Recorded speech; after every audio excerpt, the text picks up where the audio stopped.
Vasudev Kutumbakam is the theme on which the 18th summit of G20 that was held in India was based on. It means world is one family.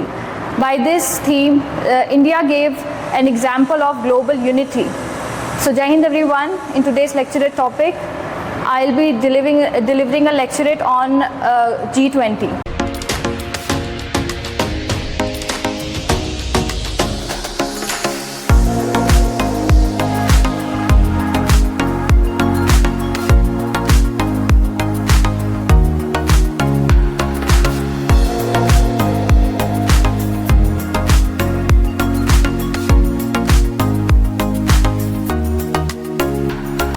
So G20 is a group of 20 which constitutes of 19 nations, one European Union, and in the 18th G20 summit, India included African Union as a part of this and make this institution more democratic and substantive.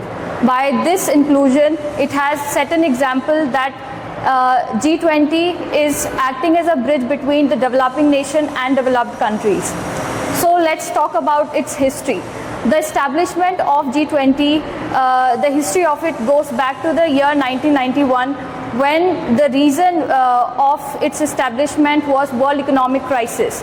Therefore, the head of the developing nations felt a need to have an institution that is going to act as an intergovernmental forum for talking on the economy and finances of these nations by setting a platform for finance ministers and foreign affairs ministers meeting area.